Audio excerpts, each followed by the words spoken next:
Good morning, everybody. Ready for the next installment of my little journey across the Atlantic?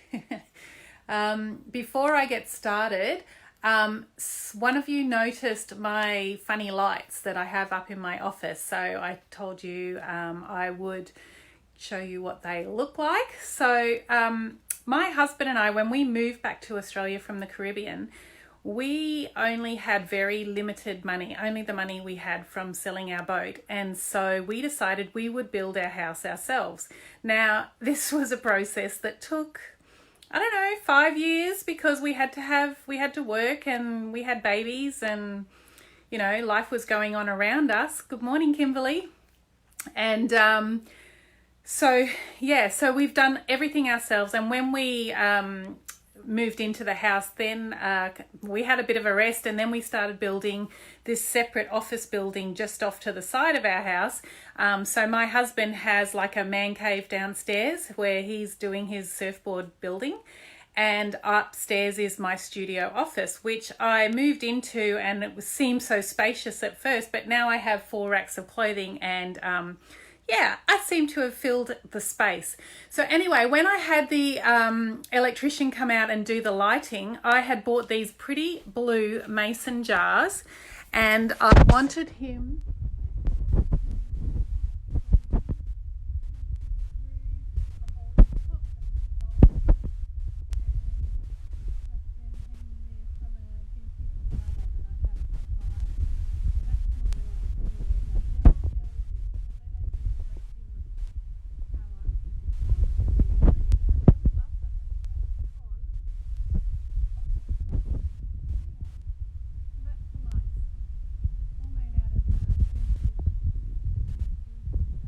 jars. Good morning, Kathy. Welcome to the show. I can only see who's watching if you put a comment. So put a comment below so I can say hello to you.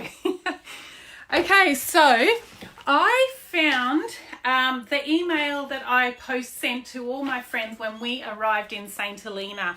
Now, so St. Helena, if you Google it, it's this tiny, tiny little remote island that is in the middle of the Atlantic and the southern hemisphere of the Atlantic. So Africa's over here and South America's over here, and St. Helena is almost in the middle. Good morning. Yeah, you like my jars? Yeah, they're cute, aren't they? So leaving from down south here in Cape Town, we sort of had to sail on a diagonal to St. Helena. Now, St. Helena is so remote that it only got an airport like a year ago, maybe 2 years ago. Previous to that, there was one ship every 6 months, I think twice a year. The ship came from England. It's a British island. So the ship would come and it would go to St. Helena, and then it would go to Cape Town, and then it would go back. And it would take a few passengers, and it would also bring supplies for all the people who live in St. Helena. Now, when we actually arrived there, people would come to us and say, hey, do you have any onions? Because the island was low on onions at that time, so they were asking for onions. So, I mean, it's really, really remote. Probably, aside from Antarctica or somewhere like that, probably one of the most remote places in the world. And interesting enough, when Napoleon was causing England so much trouble, however many 100 years ago, he was put onto St. Helena to exile him, to keep him out of trouble. So that was like their getaway from everything island. So just to read you some of our journey. I don't like to read, but I just read the first couple of days, and it's quite fascinating. So it says, well, here we sit at Anne's place in St. Helena with ice cold beer in our hands. Life is good. Where to start telling you all how it went, I do not know. Life only really got good when we got here. The trip was the biggest test of endurance I have ever had. It was physically, mentally, and emotionally exhausting. How those round-the-world single-handers do it is completely beyond me. We made it in 16 days, which is really good time. Well, one boat here did it in 11 days and another boat here took 24 days. So we are pretty happy with how we went. Well, considering we were beginners especially, we didn't consider ourselves experienced sailors. So day one, we weren't actually going to leave that day, but we ran around Hout Bay collecting weather reports and decided it was looking good. So we left our dock at 2:30 p.m, so quite late in the day to leave to go to sea, and motored out of Hout Bay. Our first night at sea went really well. We clocked up 129 miles in our first 24 hours, and we thought this was going to be the norm, but as it turned out, that was our biggest mileage we did in a 24-hour period. So our first day was great. We chose a great gap in the weather. However, the Southern Ocean and Africa caught up with us. So day two, in the evening, the wind started to pick up and the seas started to get big. The wind was 25 to 30 knots, not a problem for us. We were used to strong winds, but the seas were the biggest we had ever been in. Our boat was a dream come true. She skipped over those seas like it was a walk in the park.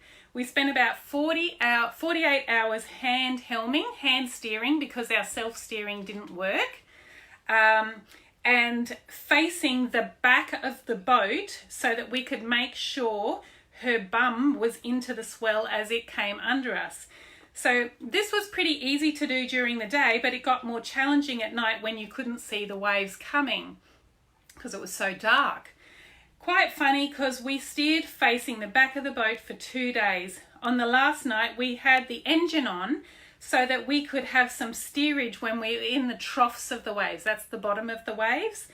But a cross sea hit us on the back of the boat and the engine laboured and then cut out. So we made 120 miles that every day for the first 5 days. Our phase for the day was come on trades. So I do remember saying that. We'd heard about when you make it to the trade wind section, which is a little bit more tropical than Southern Ocean, the clouds get all cute and fluffy and the weather conditions mellow out and it's all very lovely. So just about the whole trip, we were like, come on trades, we got to get away from Africa. And yeah, it just seemed to be crazy. So that was the first 5 days or so. And then day 6, totally becalmed. Seas like a mirror, hot and sunny. Our fishing lines off the back of the boat sank and went straight down. So we weren't moving at all. Our fishing lines weren't being towed behind us. They just sank straight down. And we bobbed around doing turns because we had no engine. The engine had failed us in that storm. We got all the cushions out and dried them out in the sun. Justin has been working on the engine. Next thing, we see our first ship on the horizon and he looks like he's heading our way. I got on the radio. Big ship, big ship, big ship. This is the yacht Maroba. We have no engine and no wind. Have you seen us? Do we show up on your radar? Over. Like, we're worried now. Have they seen us? I'd hate to be run down in the middle of nowhere. They replied that they didn't have their radar on, but they had seen us and they would be coming in for a closer look. Now this ship started coming closer and closer and we nearly had heart attacks. We were sitting ducks with this massive ship came closer and closer at 20 knots. I got back on the radio. Big ship, big ship, big ship. This is the yacht Maroba. You're not going to come too close, are you?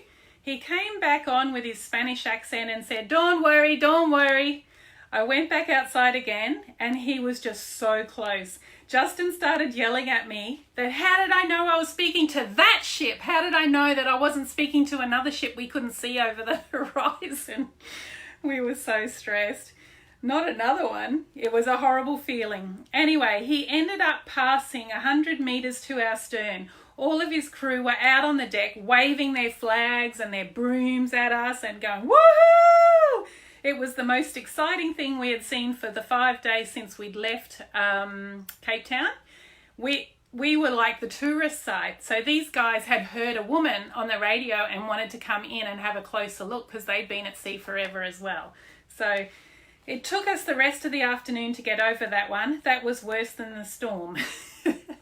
We only managed 50 miles that day. Day 7. Do you want to hear more or should I save some for tomorrow? Day 7, my sister's birthday. Wish I could have phoned her. Wind came and went and we clocked up 94 miles. Still having frustrating times with no wind and still saying, come on, trades. When we had very little wind, we kept the sails up and someone was on the helm at all times, so that every little puff that came through, we managed to get a couple of knots out of it. Justin and I consulted every book we have on the boat on engines. We changed all the filters, rigged up a temporary clean diesel tank, bleeding and re-bleeding the engine, but no luck. Fearing the worst case scenario, a seized injector pump, we decided that we had to face the fact that the rest of the journey would have to be under sail. We would have to cross the shipping lane and come into St. Helena Anchorage with no engine to fall back on. We caught a lovely Dorado that actually got off the line before we got him into the fry pan. Horrible to see your intended lunch swim away and know that it's baked beans on mashed potato again. Well, there you go. I was wondering what we ate. Baked beans on mashed potato. Terrible. I don't think I could get away with feeding that to my kids for however long we're in lockdown. Day 8, wind is still light, only did 86 miles today. The wind seemed to blow at night, so we made up some mileage then. I wrote in the logbook, beautiful day, but at this rate, this crossing will take a month. Oh, imagine being at sea for that long. And there are some passages that do take a month. Day 9, still saying, come on the trades, this is ridiculous. All the brochures said that we would get our trades 3 to 5 days out of Cape Town, and then you'll have southeast 15 knots the whole way. Someone tricked us. That wasn't in the brochure. Day 10, finally got some 15 knot wind. I wrote in the logbook, woohoo, our boat is moving. We caught another Dorado fish. That's called a mahi-mahi. Pulled it on board, being very careful not to lose it. I got the camera out and took a photo of it, and next thing, our crew dropped it overboard. Can you believe it? 2 lunches dropped overboard. Oh my goodness, we were so hungry and so desperate for something fresh. Did 104 miles today, getting better. Day 11, we did 109 miles today. We had 15 knots of wind, but a bit of a lumpy sea. At 11 o'clock, that's AM, I wrote, not comfortable on board, being thrown around heaps. I just sat on the stove. Lucky it wasn't on at the time. So I had been climbing up the companionway to go out into the cockpit, and a wave had knocked us over, and I fell sideways and ended up sitting on the stove. But it wasn't on. I didn't burn myself. Okay, day 12. We started the countdown to St. Helena, only 644 miles to go. We did 118 miles and we started getting those squalls coming in at night. So big black clouds that looked very frightening. So we would all get out of bed in the middle of the night, pull the sail, reef the sails. So just make the sails shorter so that you don't have as much sail power up. And then the squall would have a bit of rain for half an hour, but no extra wind. Okay, day 13, started having overcast and squally conditions day and night, which now meant we ran into problems with our batteries. Okay, so our batteries were being charged by the solar panels. And if we weren't getting sun during the day, we were getting no power into our batteries, and we had no engine to charge our batteries, so we couldn't run lights. We were running out of lights. So the solar panels not getting enough sun during the day to recharge, and after running the navigation lights at night, all night, and I'd also been chatting on the radios, we were all put on power rations. So no more chatting on the radio to every yacht in the southern Atlantic. So that's my husband, who's quiet and shy, had to rein in my chatting on the radios. No more calling Cape Town radio to put our mums and minds at ease. So we were still in touch with Cape Town radio. They have a service where they chat to all the yachties that call in, and they were fantastic. The Cape Town radio guys would, we would call them in and say we're all fine, and they would then call Justin's mum and say the kids are fine, and then Justin's mum would let my parents in Australia know the kids are fine. And we then did everything by night, at night by torchlight. Power was reserved for navigation lights and emergency VHF if we needed to call a ship. So the nav light is the red and green light that is on the top of the mast and on the front or the sides of the boat, so that if a ship is passing in the middle of the night that they can actually see you. So those lights are important. You need to have them on. We did 110 miles. Day 14, still counting down the miles to get to St. Helena, 330 miles to go, leaving sails up at night to get maximum usage out of the decent winds we got at night, making tea, filling in the logbook at night by torchlight, heading into the shipping lane now, and Justin starting to stress again. We did 126 miles. Jeff caught a Dorado, and this one we got to eat, and it was awesome. One of the bilge pumps broke today. Okay, so the bilge pump is if the water comes on board the boat. Good morning, Terry. Hi, Belinda. Hi, Christina. I can see you watching, and Tammy's there. Kathy, I've already said good morning to. Okay, so the bilge pump, the bilge is like underneath the floorboards of the boat, and you get a little bit of water in there, hopefully not too much. And you've got a bilge pump that you can pump that water out so that it doesn't come up. You don't end up with too much water in the boat. So we just had so many breakages. Asked another yacht nearby to call Cape Town Radio and let them know our position and that all was well on board, hoping that this would put everyone's minds at ease. Counting down, still 178 miles to go, well and truly in the shipping lane, still not enough sunlight to charge the batteries. Nice night squalls making us very nervous in the shipping lane as the visibility is only about 5 miles at best. Decided to head due west and get out of the shipping lane and then head further north to St. Helena. I can't handle the thought of another sleepless night. Day 16. The last full day at sea. Yay! We finally got some sunshine, but not enough for the batteries. At 11 a.m. we could see land. St. Helena was like a big rock cliff with clouds on top. As we got closer, the scenery just got better and better. It is an absolutely beautiful island, rock cliffs rising up out of the ocean. We sailed around the top of the island and into the anchorage. There's a little water taxi here that takes people ashore, and he came out to us and stood by in case we got into trouble because we had no engine. We had to sail in and drop the anchor. We sailed most of the way into the anchorage, but for the last 15 meters we lost the wind, so we threw him a line and he towed us a little bit in, the last little bit. All the other yachts were quite impressed that we had sailed in. One guy told us we looked quite professional. And I said, well, the last time we had to do that was for our skipper's exam. So funny. Yeah, so what a journey. 16 days at sea, eating mashed potato and baked beans. Oh my goodness, is that all we had? I didn't even remember what we had. Anyway, I'll chat with you guys tomorrow. I hope this video wasn't too long, and I'll give you the next, I'll tell you what happened in St. Helena, I'll tell you about St. Helena, and in the meantime, if you are bored today, Google it and have a look. It's quite an imposing, incredible island.